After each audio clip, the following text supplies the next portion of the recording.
I'm Emma and this is the Alpha Sessions and I'm here with Lucy Zirins. Hello. Hello. How's it going? Good. Let's rewind a little bit. How did all of this music stuff start? So I first picked up a guitar, I was 12, so I was really young, and I inherited it from my uncle when he died. Yeah, he was an accordion player, amazing accordion player, and my grandfather on my maternal side is an accordion player as well. But so music runs in the family? Yeah, definitely. Excellent. Yeah, but I can't play accordion to save my life. I wish I could. But yeah, my uncle Chris was learning to play guitar, and when he died, they were going to throw it in a skip. Oh no. And my mum called me and she said, "We're clearing out, do you want it?" And I was like, yeah. Got it, and then spent 2 weeks just playing it every single day, all day. Got completely obsessed with it, and never looked back, really. Do you ever think how different things could be if that guitar stayed in the skip and never came out? I know. How weird would that be? It would have been a bit of like a sliding doors moment. But yeah, no, the thing is, it totally like saved me, because that was a really horrible period, kind of recovering from his death, and it was really hard. But I started writing songs, and I know it's the really cliche thing, but like it definitely kind of saved me in a really dark period. So yeah. When you're 12 and you start writing songs, I still can't get my head around this. How does that work? Because I'm 27 and I still can't write a song. So when you're 12, how does it work? I think like the first song that I actually fully wrote was called "Where Did You Go?" Okay. And that was actually about my uncle's death, which for me it was a real like kind of coping thing, so it's a pretty heavy thing for a 12-year-old to start with. But I did write a blues song and it was called "Get Off of My Back," which was totally about like having your parents like telling you off. Amazing. And I was like, that's a very 12-year-old And song. did they know that it was about them? Yeah, probably. I was like, "Dad, can we upload this to MySpace?" And he was listening to it like, That sounds familiar. Yeah, but no, it's been something that once I started writing songs, I just never stopped. Okay, so now you just haven't looked back. Yeah, it's everything. It's Amazing. Everything. Yeah. So the first album came out in 2013. Yeah. And obviously you released an EP at the end of last year. Yeah. And you're currently working on an album now. I am working on an album. So what's that like? Talk us through the album process. So I've been writing constantly. Yeah. So I've Do you ever run out of ideas? Yeah, totally. Well, what kind do you of. do? I try to write. I'm one of these writers. I approach it like a job to a point. So I try to sit down for 10 minutes every single day. Yeah. And I give myself, I say, right, if in 10 minutes there's nothing coming out, go and get a brew, do something else. You can stop. But I try to make myself sit down for a couple of hours and work on stuff. It can be really hard when you feel like you can't actually write something. You feel like you've got to your bag of tricks, especially at the end of like writing a record. So after writing the EP, kind of had like lots of ideas floating around, but I felt like I'd used up all my songs. I was like, oh my God, when am I going to start again?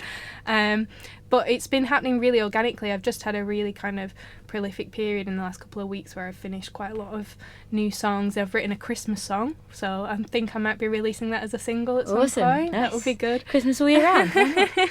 But yeah, no, so I'm writing at the minute. I've got about 16 songs finished, and then me and the band are going to work through which songs we want to pick to put on the record this time. It's going to be a really collaborative process, which I'm really excited about. It's going to be great. Right, so talk me through the process. You've written all these songs, 15 to 16. Do you write them purposely for the album, or is it a case of you just writing songs and then you pick ones at the end? How does that work? That's exactly it. It's kind of, I always have in mind when I want to do my next project, because I think it's good to kind of have a deadline in mind. So I know that I want to start working on this in the studio maybe at the end of the year in 2017, put it out next year.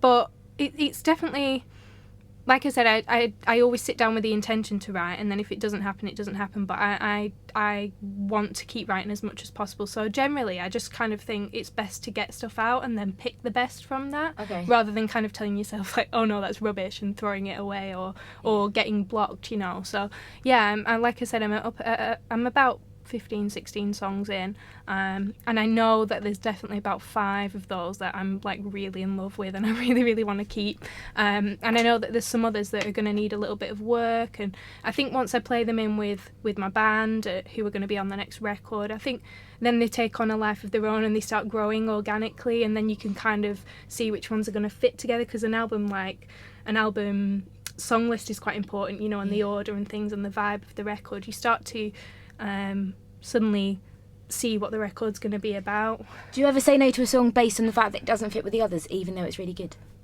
Yeah, but then I don't throw it away, I keep it for the next record.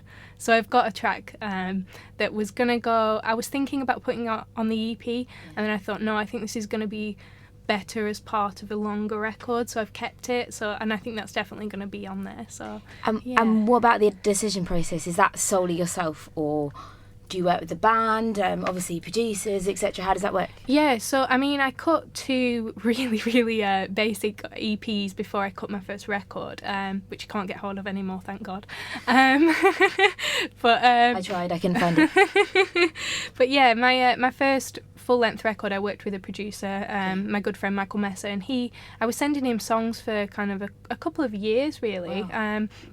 And we kind of sorted through those together and kind of butted heads on occasion and said, oh no, I really want that song. And he said, no, I want this song. And I was like, no, that one's rubbish. So it was a very, that was quite a new process for me, because I'm very used to kind of just picking things on my own, you know, with my first 2 EPs. And then with this new record, this new EP that we've done, because it's with the new band that I've been working with, it was great because I took stuff into rehearsals and we played things through together, and we kind of got a feel for which tracks were going to be on it. So it was kind of a very collaborative process, but at the end of the day I still had that kind of final say. So and I did kind of shock them, I think 2-3 weeks before I finished the track What's in Front of Me, and I took it in, I said, right, we're going to put this one on the record, and we've been playing the other ones for months, and they were kind of like, oh okay, and it ended up being the title track, so there you go. Good. Yeah. So is there an expected release date, or is that all hush hush at the moment? All hush hush. Okay. Yeah, I'm not pressuring myself. Like I said, I've just finished this Christmas song, so I'm thinking I want to put that out as a single at some point in December, hopefully. That would make sense. And then yeah, I'm just kind of telling myself sometime in 2017. So yeah. Cool. Yeah. And is there a name for it, or is that also hush hush? Also hush hush. Take it for an exclusive. No, it depends what songs go on it.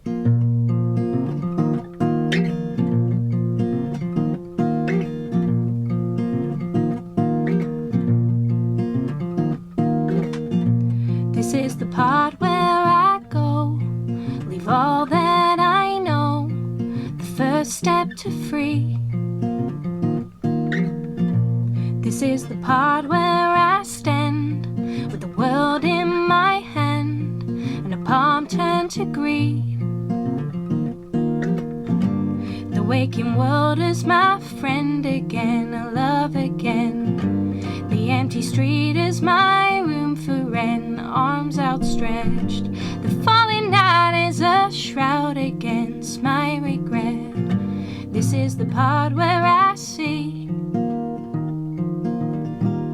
what's in front of me. Yeah, yeah, yeah.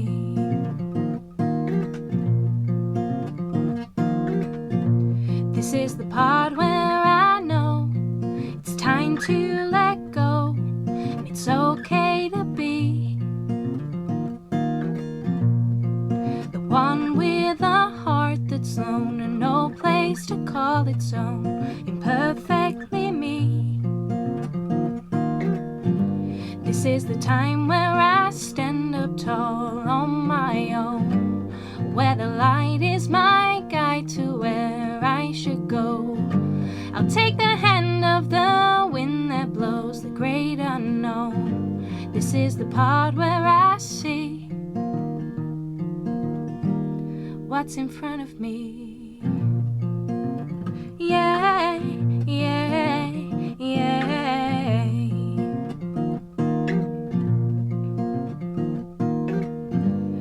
Ooh,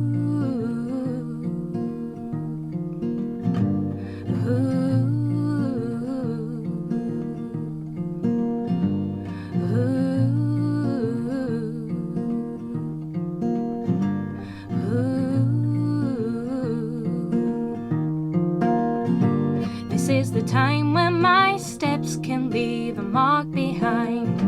I'll open Eden and walk ahead to see what's mine. It's never easy to find the things you need in life. This is the part where I see what's in front of me. Yeah, yeah, yeah.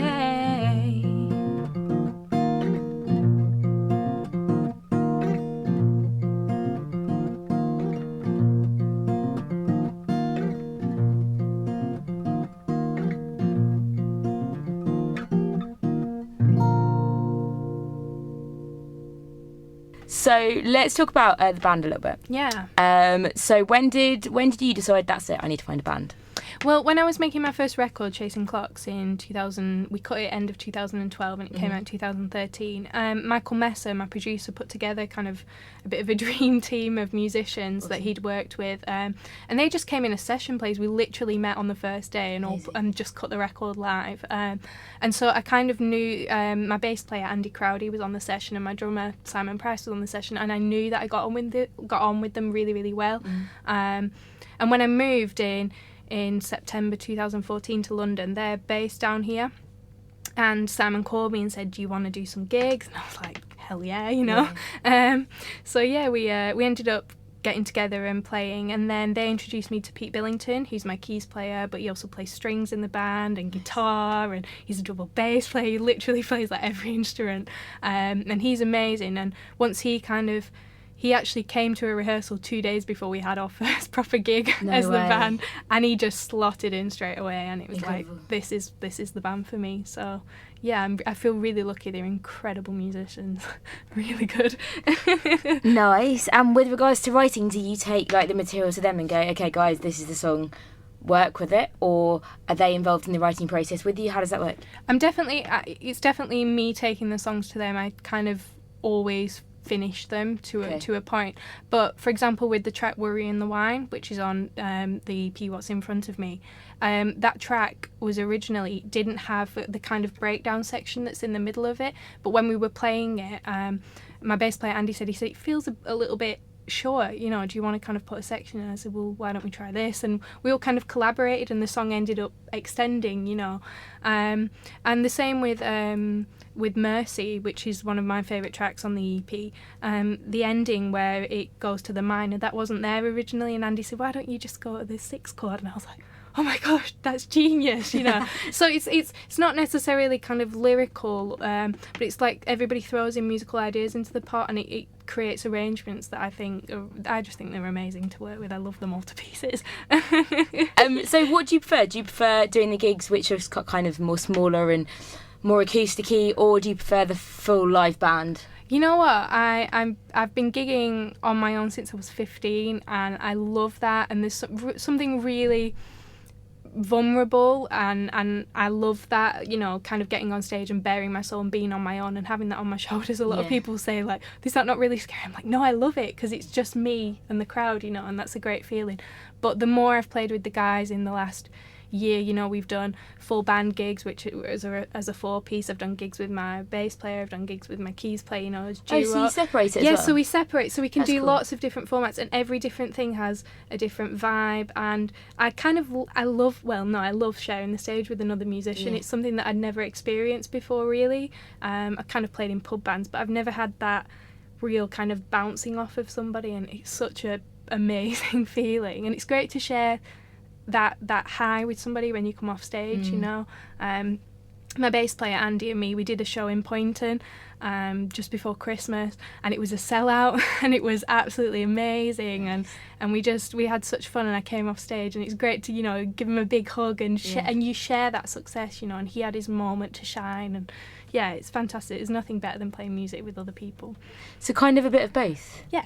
In answer to the question. That was such a long way of saying yes, I like doing both. No. I like that. It's never cool. get a northerner nattering. Always get a northerner nattering. Let's go back to the EP. What's in Front of Me.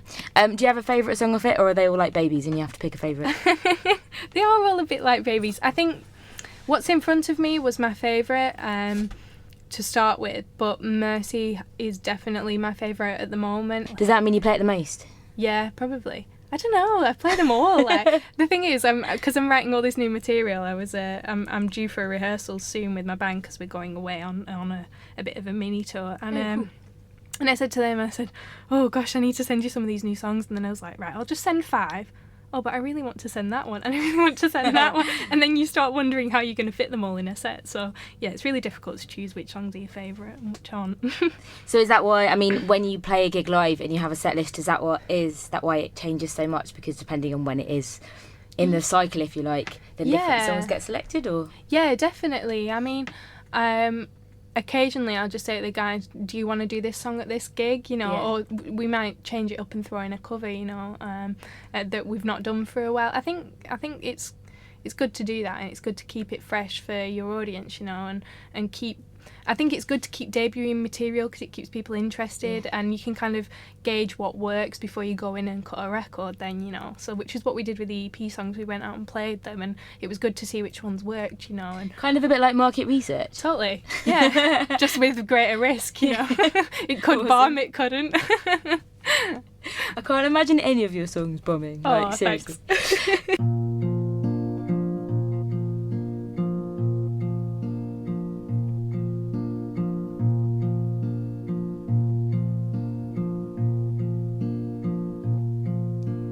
Have mercy on me in times of trouble, when I say things that I don't mean. Know that I'm a lazy, selfish and crazy, dreaming all my precious dreams.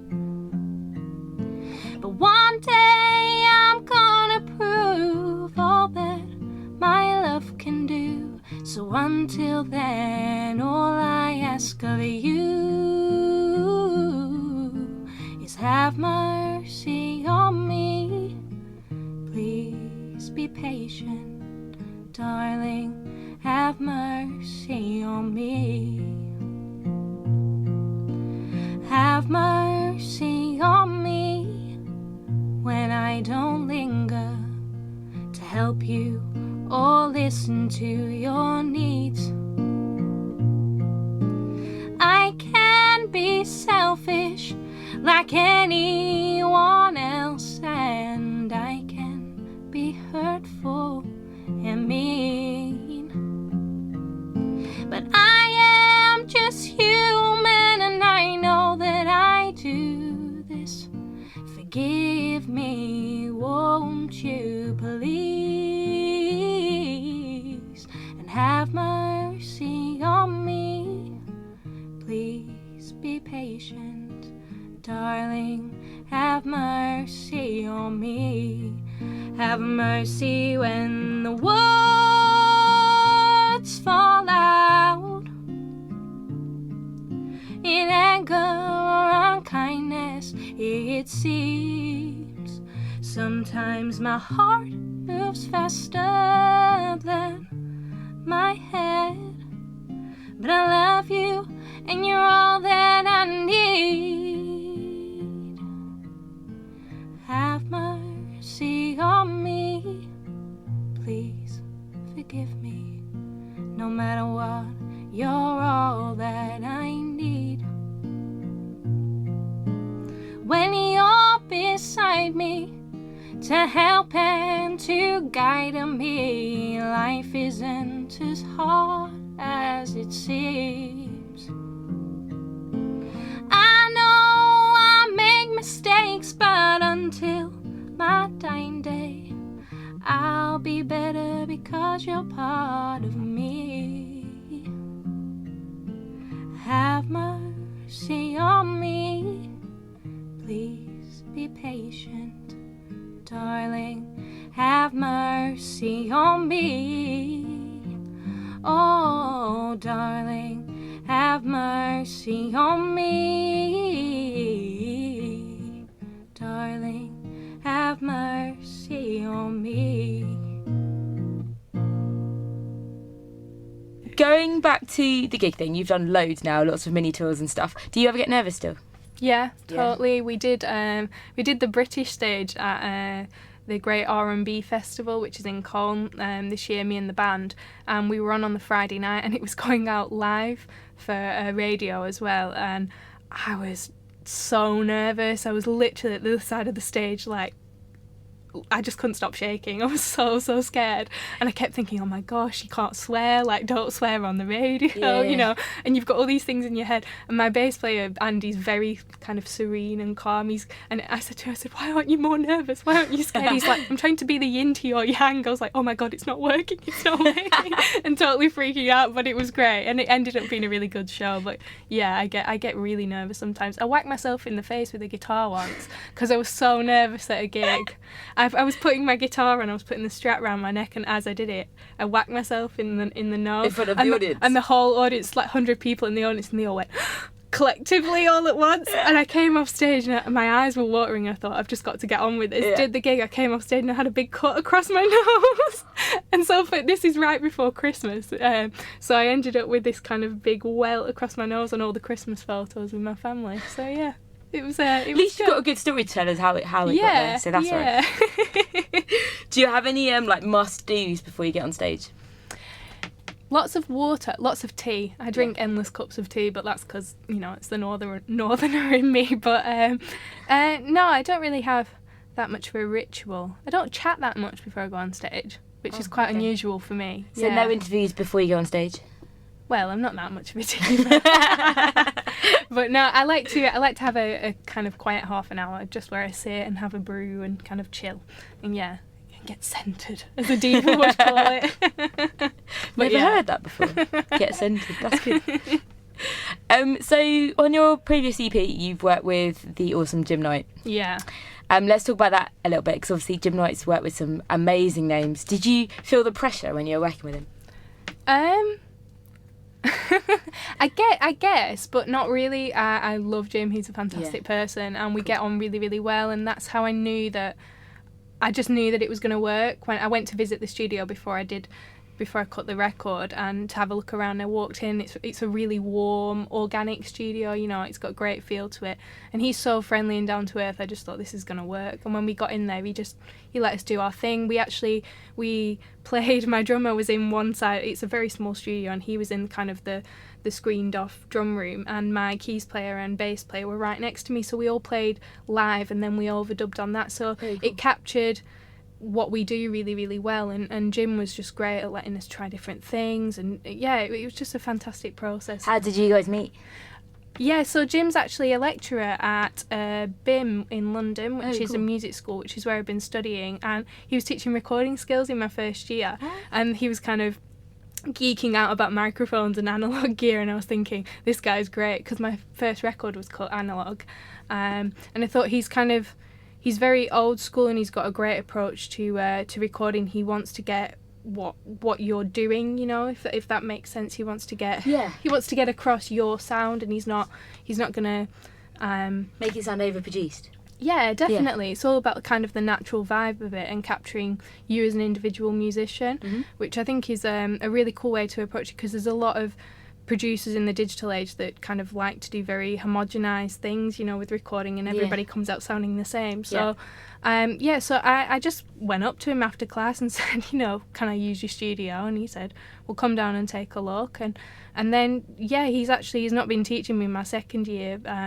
but it's been great because I've ended up going to work at the studio and do different bits of session work and things since I've done the original recording. So it's fantastic, and yeah, it's given me real roots, because his studio is based in Ealing and I'm in Ealing now. It's given me a kind of homely feel, you know, being able to work home there. From home, it's great. I love being in the studio. It's like my favourite place in the world. So I'm like, let me in with all the toys and just let me sing all day. It's great. You've done really well with regards to airplay, so obviously like Six Music and Radio 2 and all the BBC introducing stuffs. Has there been like a moment where you've kind of gone, oh my gosh, that's me?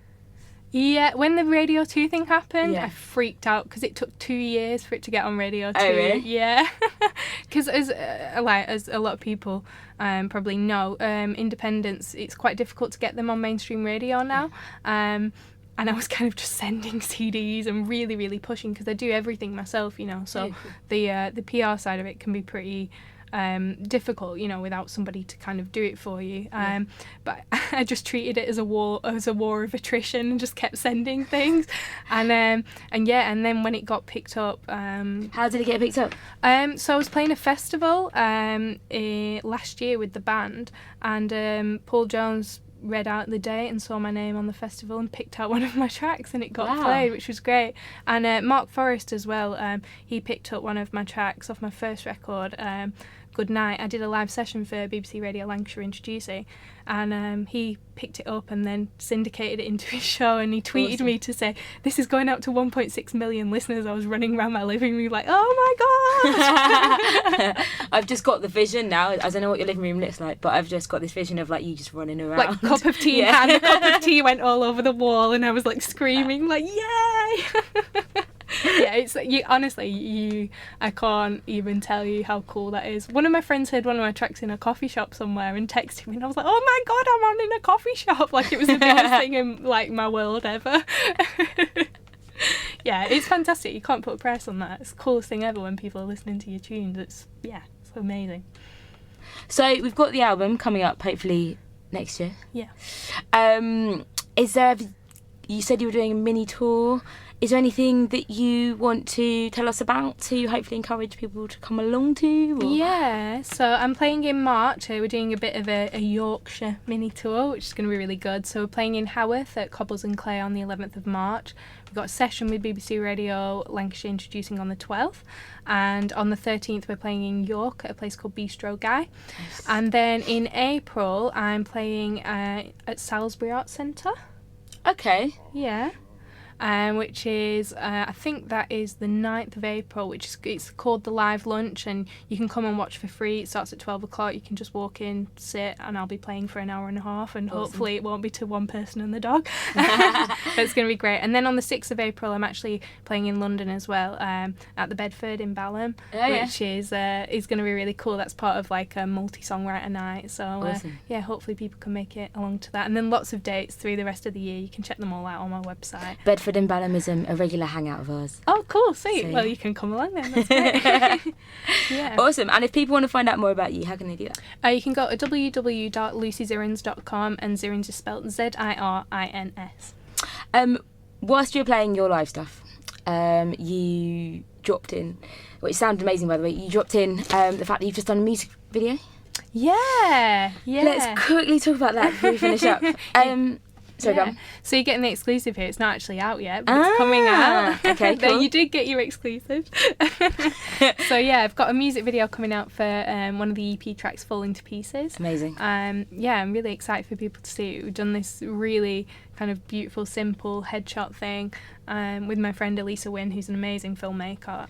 Have you done many videos before? Or is this I've cut a video before. I cut a video for one of the tracks on my first record, Chasing Clocks, and that was for a video called Home. So it was basically me just wandering. It was really snowy, and I was in a little dress, and it was basically just me wandering around my hometown and up kind of and looking out onto fields, and I was freezing the whole day, but it was brilliant.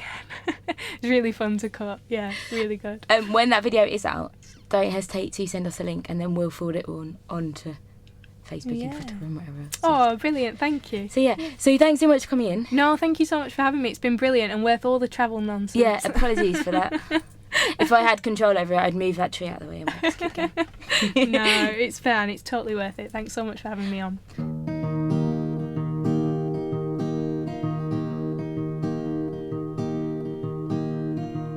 I haven't slept for 15 days. My eyes may be tired, but my head's still awake, and I can feel this. I'm falling to pieces, and echoes fill the empty space. My mind may be tired, but my heart's all ablaze, and I can feel this. I'm falling to pieces. All these walls that I seem to climb, they get higher over time, and I can feel this. I'm falling to pieces. I'm falling to pieces. No, I'm falling apart.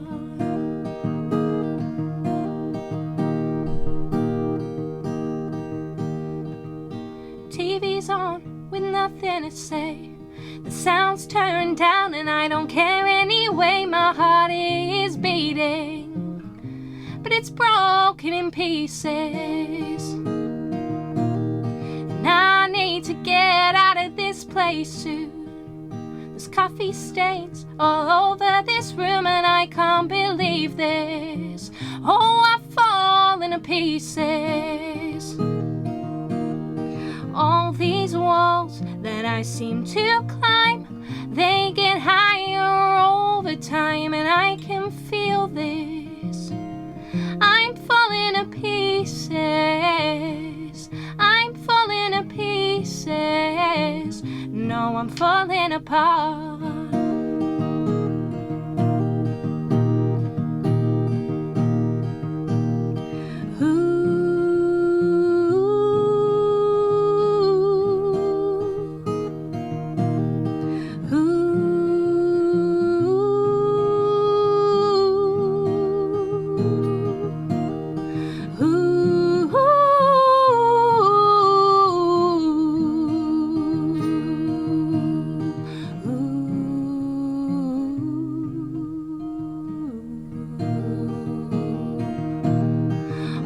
These walls that I seem to climb, they get higher over time and I can feel this.